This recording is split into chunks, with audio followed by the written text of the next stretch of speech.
Selon Abu Hurairah radhiyallahu ta'ala anhu, le prophète sallallahu alayhi wa sallam nous révèle une parole de la part de son Seigneur, une parole vraiment intéressante et remplie d'espoir pour le croyant. Écoutez très bien. Il dit, Allah subhanahu wa ta'ala dit, toute l'œuvre du serviteur lui appartient, à l'exception du jeûne qui m'appartient et c'est moi qui en rétribue.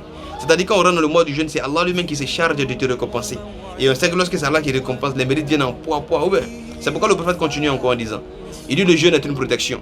Alors quand vient le jour du jeûne, évitez de commettre de l'obscénité et de la turpitude. Faites gaffe à vos actions, à vos dits. Ne prononcez pas de paroles vulgaires, des paroles qui peuvent diminuer les mérites de vos jeûnes ou bien annuler même vos jeûnes.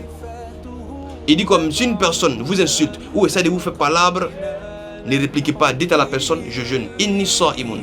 Et ne vous en faites pas, ce n'est pas de la faiblesse, ce n'est même pas de la peur, mais on appelle ça de l'intelligence. Et je prends un exemple, tu vas mieux comprendre, ok? Bon, te voilà assis ici comme moi, et quelqu'un décide de te faire un dépôt de 20 millions pour toi-même. Ah, 20 millions, c'est pas 20 millions. Non seulement tu n'as pas cet argent, et c'est même pas sûr que tu vas avoir ça, mais ça vient vers toi. Alors regarde la joie qui t'anime. Et toi, tu vas à la banque pour aller retirer cet argent-là, dans le sac. Tu viens avec ça, et tout joyeux, tu es venir à la maison. Et sur la voie, tu croises un ami ou un petit là qui te voit et commence à t'insulter et te dit de mauvaises paroles. Bon, lui là, tu sais que tu peux l'approcher, le fesser, le corriger normalement. Mais bon, tu as 20 millions avec toi. Tu as fait quoi avec ça? Hein? Parfois, même la joie même qui t'anime va te faire oublier même qu'il est en train de t'insulter. Même toi, tu vas voir ces injures là comme compliment. Et qui sait? Peut-être même en allant le corriger, là, on ne sait jamais ce qui peut se passer. Peut-être dans les froufrous là-bas, tu peux perdre ton argent. Donc, pour éviter cela par prudence là, tu préfères sécuriser ton argent, venir à la maison et le laisser à son problème. Même si tu sais que tu peux répliquer, mais tu laisses pas. Et c'est pareil pour le jeûne. Quand tu es un jeune là, tu es en proximité directe avec ton Seigneur, Allah il est en train de te récompenser.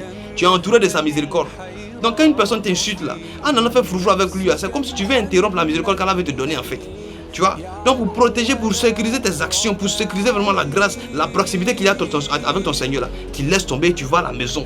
Tu vas voir tes mérites en toute plénitude. Non seulement tu vas avoir deux récompenses. Tu vas avoir la récompense d'avoir maîtrisé ta passion pour la cause d'Allah, mais tu auras aussi la récompense d'avoir sécurisé tes bonnes actions. Tout simplement. Dans ce sens, il dit quoi? Il dit lorsqu'on vous provoque ou bien qu'une personne essaie de vous faire palabre, dites inni sa'imun, je jeûne, tout simplement. Et il continue encore en disant, il dit par celui qui tient l'âme de Muhammad dans sa main, la laine du jeûneur est plus agréable auprès d'Allah que l'odeur du musc. Allahu Akbar.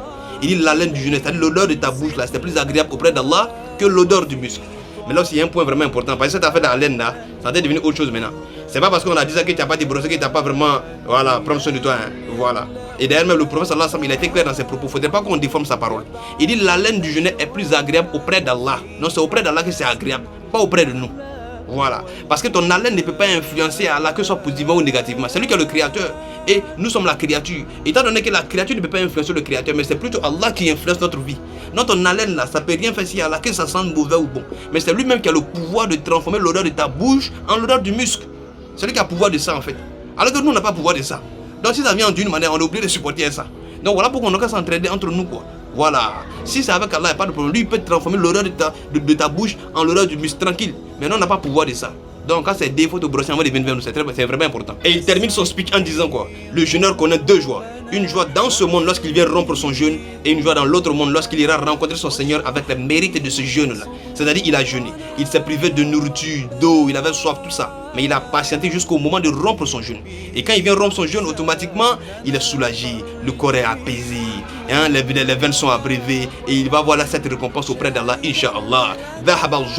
وابتلت العروق وثبت الأجر إن شاء الله. Qu'Allah accepte nos jeûnes, qu'il nous récompense de la meilleure des manières et qu'il nous agrée. Salam alaikum wa rahmatullah.